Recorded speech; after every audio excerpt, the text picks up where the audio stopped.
सड़क दुर्घटन कलिंगा सरपंच बक्सी मल्लिक समेत अन्य 2 जन गुरुतर आहत।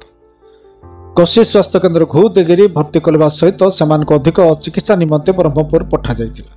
सूचना अनुसार आज दिन बेले कलिंगा ठारू एक स्कूटी साहाय्य बक्सी मल्लिक सरपंच एवं अन्य जने सहयोगी बेन्नाथ दिगाल घुदेगिरी आसुथिले। सेपटे भंजनगर अंचल जड़े झील सोनीली नायक एवं पुरुष बंधु से घुदेगिरी आड़ू भंजनगर आड़क जाउथिले।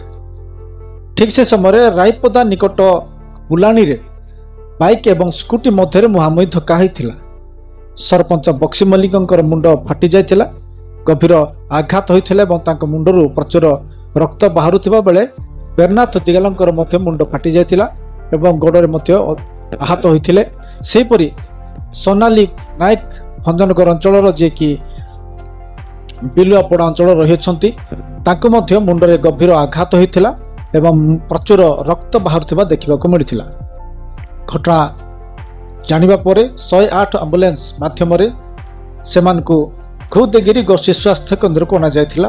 कार्यरत डाक्तर अशोक कुमार प्रधान सेमानकू प्राथमिक चिकित्सा परे ब्रह्मपुर एमकेसीजी मेडिकल को सरपंच कलिंगा बक्सी मल्लिक को पठा जाइथिला एवं सोनाली नायक जे कि भंजनगर अंचल रही भंजनगर गोष्ठी स्वास्थ्य केन्द्र को पठा जाइथिबा सूचना रही एवं बेरनाथ दिगाल जी बापा जने वृद्ध बापा रही घुदेगिरी गोष्ठी स्वास्थ्य केन्द्र में अधिक चिकित्सा कर सूचना रही।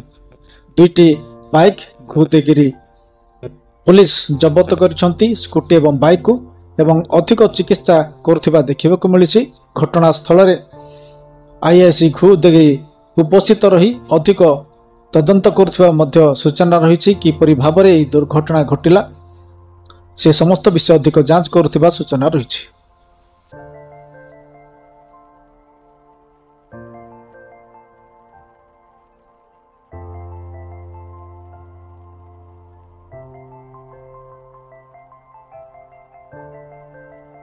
दर्शक बंधु टिकिनिकी खबर अधिक अपडेट पाई टिकिनिकी खबर को सब्सक्राइब, लाइक और शेयर करने को भूलिए नहीं।